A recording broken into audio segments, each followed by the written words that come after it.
Good evening, everyone. I'm Kevin Hodge. Tonight on your WZMQ 19 News, former U.S. Attorney Alex Acosta faces tough questions about the controversial plea deal that let Jeffrey Epstein avoid a federal trial. Plus, who will shape the future of Marquette? A public forum is giving you the chance to hear directly from candidates for the Board of Light and Power and the City Commission. And a Marquette church is celebrating 150 years. Your 19 News at 6 starts now. Live from the UP, this is WZMQ 19 News at 6.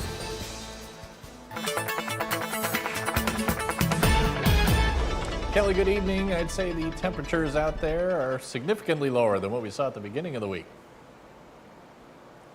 Yeah, Kevin, good evening to everyone as well. We have definitely seen some improvements on some various weather conditions, and we are headed into the weekend, getting ready for it. There are some increasing clouds out there. If we take a look at our 19 News sky cam, there's some clouds out there. We can see it on the radar, as well as some showers kind of hanging out up towards Houghton as they move from south to north. So we might have a few light drops for the rest of the evening. Temperatures, though, sitting into the upper 50s and lower 60s as we head into tonight. The clouds continue with those temperatures into the 50s, but of course this is going to be the last weekend of summer, so I'll have everything you need to know and a little look into next week. Sounds good, Kelly. Thank you. On Capitol Hill today, former U.S. Attorney Alex Acosta faced tough questions behind closed doors about the controversial plea deal he struck with Jeffrey Epstein nearly 2 decades ago. Our Washington, D.C. correspondent Brennan Scanlon is live on Capitol Hill with new details on the closed door deposition. Brennan, good evening. What can you tell us? Hey there, Kevin. Good evening to you. That's right, Alex Acosta showing up voluntarily today on Capitol Hill to answer questions from members of the House Committee on Oversight. That deposition starting this morning and lasting well into the afternoon.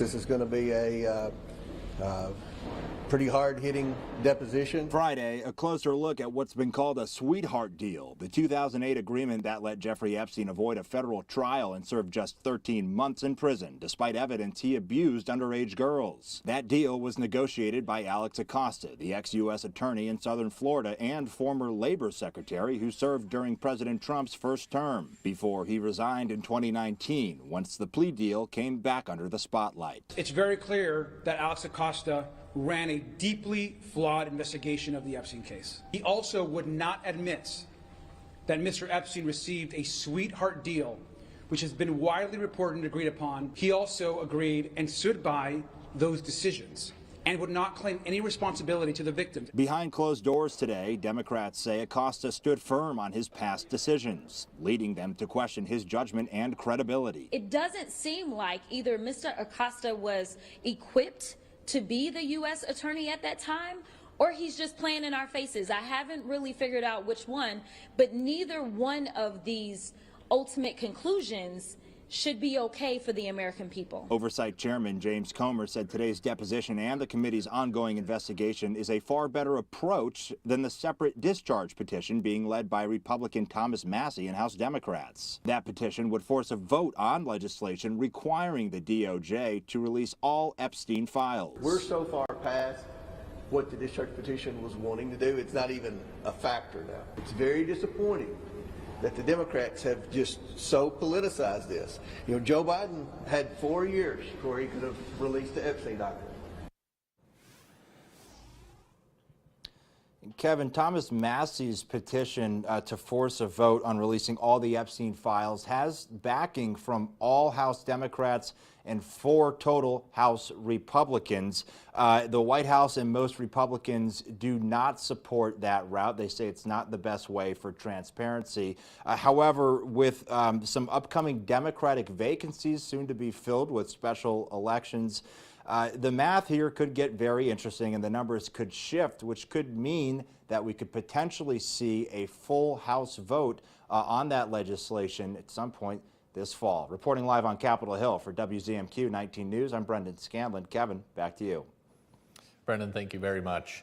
An upcoming public forum will be held for candidates running for the Marquette Board of Light and Power and the Marquette City Commission. Moderated by the League of Women Voters, participating candidates will answer from the same list of questions submitted by constituents of the public and both boards, as well as get the chance to meet with members of the community. 2 potential positions are looking to be filled on each board after voting in November. With 3 candidates running for each seat, the League of Women Voters is still in its process of gathering them together for the public event. Marquette Board of Light and Power. There are 3 candidates running for 2 seats. 2 of them have accepted. 1 we're still waiting to hear from. The other race is the Marquette City Commission. And again, there are 3 candidates running for 2 positions, and all 3 have accepted. The forum will take place at the Marquette City Commission chamber starting at 6 p.m. on September 30th.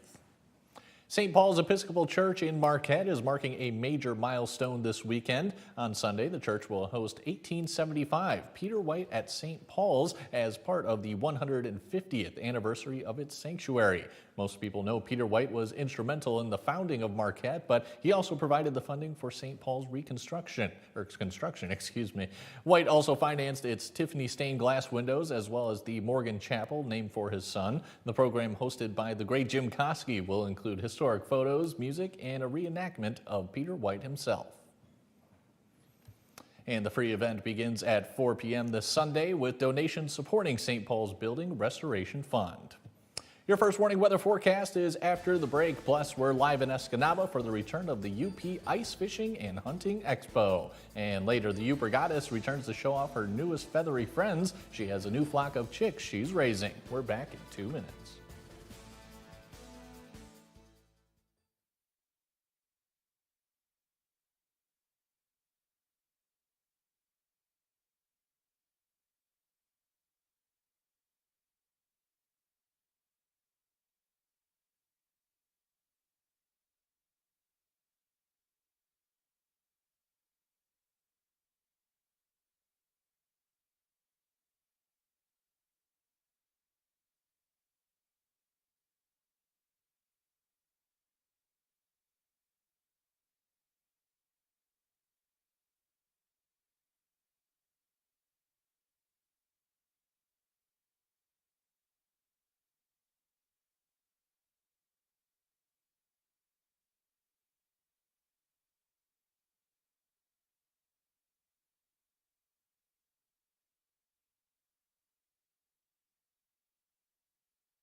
Now, WZMQ TV 19 First Warning Weather with meteorologist Kelly Rowland. Welcome back, everyone. It is Friday. We made it to the weekend. People are outside enjoying high school football. Lots to do across the Upper Peninsula. We are 3 days away until the official start of fall. This upcoming Monday will be the autumnal equinox. Remember, that's when the daylight will be about 12 hours for the nighttime. And then we start to lose the daylight closer to the winter solstice. So get out and enjoy as much as you can in these last few days of summer. We are already starting to see lots of fall foliage around. This orange and yellow here is kind of the moderate and near peak for us into the Marquette area. So make sure to share your pictures either on Facebook or you could let us know through email as well. We would love to see them. Today, 62 degrees, definitely feeling like fall already. The average is 65, so we were below average. We were above average on the overnight low, but just by about 6 degrees or so. So really not too off there.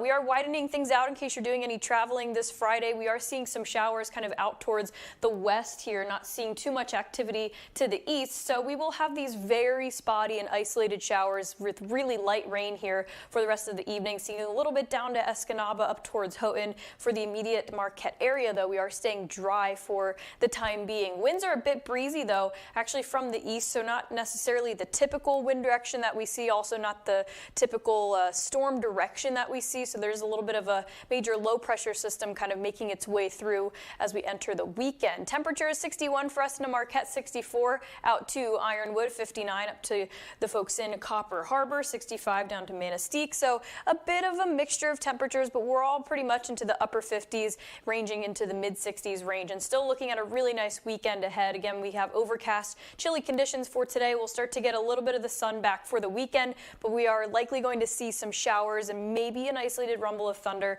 for Sunday as we slowly start to recover and rebound those temperatures. First warning weather futurecast, here it is for you. The rest of the evening might have these spotty showers carrying into your plans tomorrow morning, but kind of just contained to the western half here. So those of you out to Newberry, Sault Ste. Marie, you'll actually likely have more sunshine too. Not seeing the cloud cover really stretch on there, but you can see that circulation. That's that low pressure system that'll finally be out of the area by Sunday afternoon, but it will kind of have those really isolated lingering showers to take us through the weekend. So it's not going to be a completely dry weekend by any means, but it's also not going to be a washout. So still really nice conditions to enjoy this last summer weekend. International Space Station, if you get a chance, only visible for 2 minutes for tonight at 10:31. We might have some decent clearing in the cloud cover for you. But again, have the plans set. Minimal rain for us this weekend. We will have some better chances of some scattered showers on the way for the first day of fall on Monday, and then we'll coast through the rest of the week with a decent amount of sunshine and those temperatures into the mid to upper 60s. Kelly, thanks again. Right now, the 4th annual UP Ice Fishing and Hunting Expo is just getting started at the UP State Fairgrounds in Escanaba. Let's go now to our own Lily Simmons, who is live in the Ruth Butler building to give us a look at what's in store this weekend. Lily, how's it going? Hey, Kevin. Yeah, we're just a few hours into the expo, and it's already off to a really great start. I'm here with Sarah Greeland of the Daily Press. She's one of the organizers here. Tell us a bit about what's in store this weekend. Oh, there's all sorts of things going on, Lily. We actually have a live band going on right now. There's some beer sales going on as well for the adults. We have an axe throwing competition if you want to partake, and apparently if you win, you get $150. The guy will give it to you if you can beat him. So, but other than that, there's all sorts of things going on with hunting season's coming right up. We have everything you need for a great bow season and rifle season, and then my favorite season of all is ice fishing season, and everything here is amazing. You can just grab it and you'll be prepared. So you can just hit the door running. Awesome. Sounds great. And of course, it's all for a good cause. What is the cost of admission and where does all of it go? It's free, actually. So all we ask is for a donation for a food pantry or the animal shelter. So we actually got a couple carts full already. So I appreciate everyone's support on that. Great. It's awesome to see every year. And then you wanted to let people know parking's a little bit different this year. What should they know? It is, yeah. So we can't use the main gate. There's a bunch of stuff going on in the fairgrounds, which is awesome for our community, of course. But you can't use the main gate. You're going to have to take a right when you come to that main gate and then go around, and then you have to walk around. So it's really not that difficult, but still kind of inconvenient, but people get around it. So. All right, good to know. Thank you so much, Sarah. This expo continues through Sunday, and I'm going to be here tonight and tomorrow, so make sure you come say hi if you stop by the fairgrounds. I'll toss it back to you, Kevin.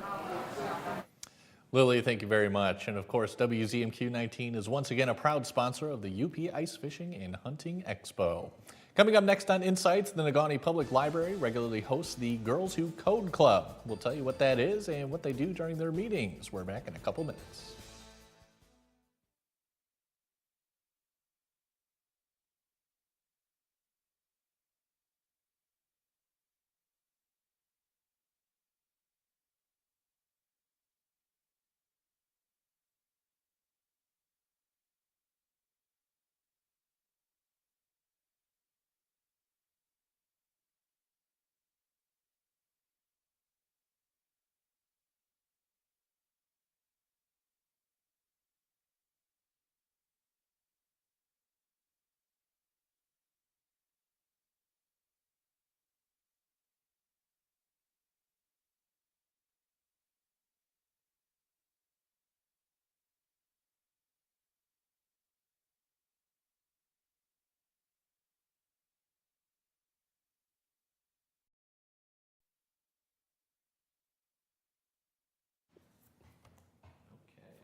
go.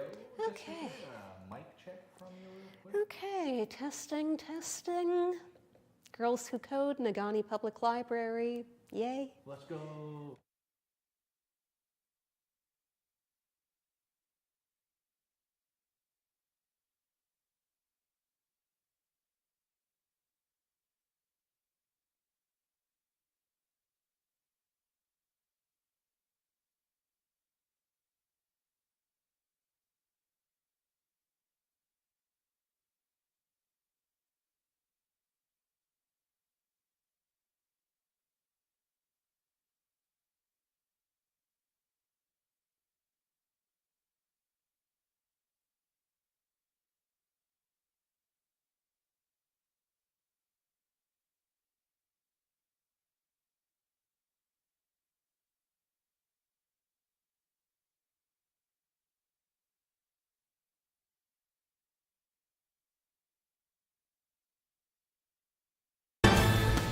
You're watching WZMQ 19 News, live and local, with Kevin Hodge. Welcome back, everyone. This fall, the Nagani Public Library is offering a unique club for young girls who want to learn an increasingly valuable skill. Here with the details is Library Director Jessica Holman. Jessica, thank you so much for joining us. Yeah, thanks for having me. Absolutely. So, Girls Who Code. Tell us all about it. Okay, yeah, well, we actually just started this week. Girls Who Code is an international organization that works to narrow the gender gap. The club is completely free, and it's for girls in grades 3 to 5, or ages 8 to 11 if they're in homeschool or whatever. And it's currently meeting on Wednesdays from 5:30 to 6:30 p.m. Okay, good deal. Yeah. So what happens at these meetings? What exactly are these girls doing? Yeah, well, they get to form relationships with each other, some team building. They get to do fun coding activities and projects using Scratchbot and other coding programs. So I think we're off to a great start. Excellent. What kind of interest are you seeing from the girls that are partaking? It's pretty good so far. Yeah, we've got 4 or 5 girls that showed up this week, and there is still the opportunity to join since we're just getting started. So if you missed the first meeting, it's okay. And a lot of the girls were interested in coding because the local elementary school, Lakeview in Nagani, has coding games on the school computers, which is great. Yeah. Yeah, and coding is obviously becoming, as we mentioned earlier, more valuable skill over time. What can you tell us about the importance of coding? Yeah, well, I don't like to talk about negative things, but only 25% of computer scientists are women, and women hold just 11% of leadership roles in the tech industry. So young women are missing out on opportunities for high-paying careers, and technology increasingly touches every aspect of our lives, be it with social media, with using computers on the job, artificial intelligence and how that's rapidly evolving. So hopefully Girls Who Code can help give these young women a bit more of an edge. Sure, absolutely. And for people who may have missed the first meeting but are now interested in coming, how can they go about joining? Yeah, well, you can show up. You can also certainly reach out to me by phone or email. We can get you registered with our Girls Who Code chapter. You can do that online. We can send you the code that you need and get you started.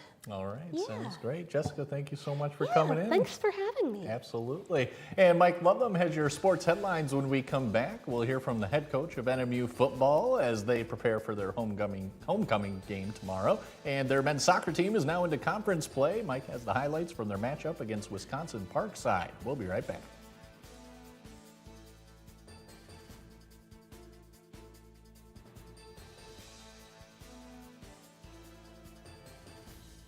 Security this weekend at the public memorial for conservative activist Charlie Kirk will be at the same level, reserved for events like the Super Bowl. And Steve Hartman is on the road. He meets one man who stands 7'3", but his future isn't in the NBA. That's tonight on the CBS Evening News.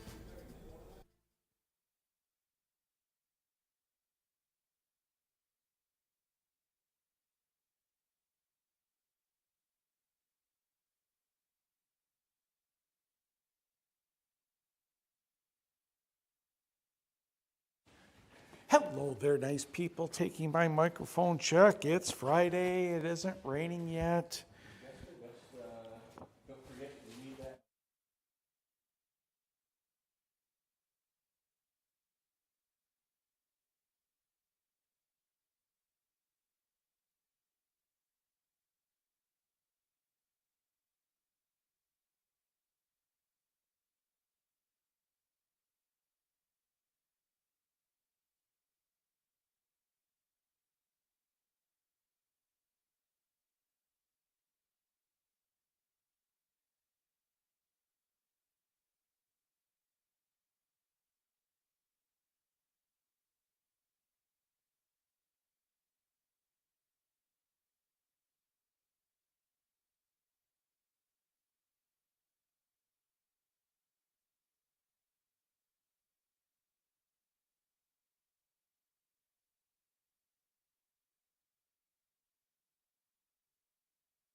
Good evening, everyone. Tonight's high school football game between West Iron County and Iron Mountain has been canceled. According to the Iron Mountain Public Schools Facebook page, West Iron County officials reported that a threat was directed to a Wycon. Law enforcement has determined there isn't an immediate danger to the Iron Mountain community nor the safety of the schools, but on the side of caution, the game has been canceled. Mountaineers' homecoming events will continue as planned, with the introductions of the homecoming court beginning at a new time of 6:15 p.m. Central Time at Mountaineers Stadium. The NMU football team tries for its first win of the season tomorrow at home against Davenport for homecoming. The Wildcats had a 7-6 lead in the fourth quarter of last week's St. Thomas before falling 20-7 to the Tommies. Wildcats head coach Shane Richardson says his team will continue to play with plenty of effort. We're going to keep attacking, we're going to keep fighting, we're going to keep battling, and we're going to continue to try to, get things better and better all the time. And I just love our group. I mean, they've been extremely coachable. They've been willing to go where we want them to go, and clearly we just need to keep working on a few things, and we're really close to really getting things the way that we all want them to be. Kickoff from the Superior Dome tomorrow is 1 o'clock. Michigan Tech entertains Upper Iowa for homecoming tomorrow. That contest begins at 4 p.m. The NMU men's soccer team opened the conference schedule today at home against Wisconsin Parkside. Picked this up early in the first half. NMU's Toon Van Genselwinkel makes a move on a defender. Van Genselwinkel tries to pass, but a defender blocked the ball with his hand or arm inside the penalty box. That's a penalty kick and a score for Luca Rosen. That made it 1-0 Wildcats. Unfortunately, the rest of the game did not go NMU's way. The Rangers took this one 3-1. But the NMU women's soccer team did pick up a 4-2 victory today over Roosevelt. Tech played to a 1-1 tie with Purdue Northwest. Kevin, back to you. Thanks, Mike. Now let's check in with the Upper Goddess. Lori has some new feathery friends she's taking care of. Hi, everyone. It's just me again. Dean's outside cutting wood. Got to get the chores done. But look at these little cuties. Hi, guys. Yeah. These are pretty good. So we got a new flock here. We got 16 chicks.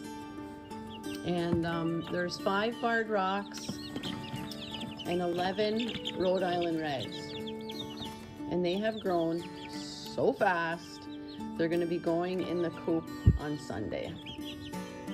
And they're really cute. Like, they'll be having a fit and I'll like start talking to them and they just quiet down. Hey girls. Yeah. But we are hoping one of you is a rooster. Because we do want one rooster. But we got our Rhode Island Reds from Tractor Supply, and everybody is so nice there. And all of them are thriving. Hey, what you doing? What are you doing, cuties? Yeah. So we have them in this huge tote, and you know, before we knew it, they were like, oh my God, I want to get out of here. So we had to put this chicken wire over the front. But I totally recommend going to the local store to buy them, because then they're over the hurdle of maybe dying from their trip to the store. I change their water 2 times a day because they kick stuff everywhere, and then the water gets filled with dirt. But yeah, if you want to get chicks, you can. It's kind of fun. I'll miss them when they're not in here. By the way, they're in the house. Yeah, right now.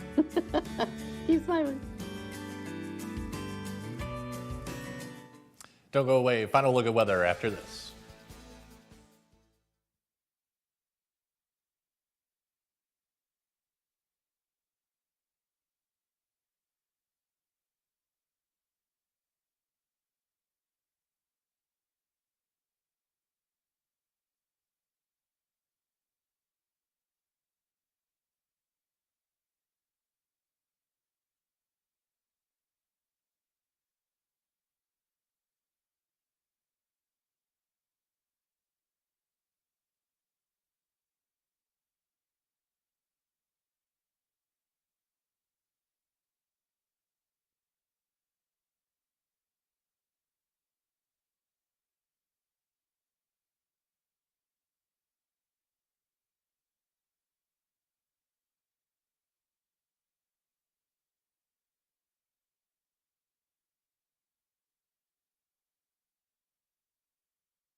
All right, a quick final look at your forecast, getting ready for the weekend. Still lots of beautiful pictures on our sky cams across the Upper Peninsula. There is some increasing cloud cover with some very spotty showers up to the Houghton area, but don't be alarmed if you get another drop or two before today is all done. But this is the last of summer. Soak in all the sunshine that you can. We do have some scattered showers to start off next week with those temperatures into the mid-60s, but I'll have an update on your forecast later tonight.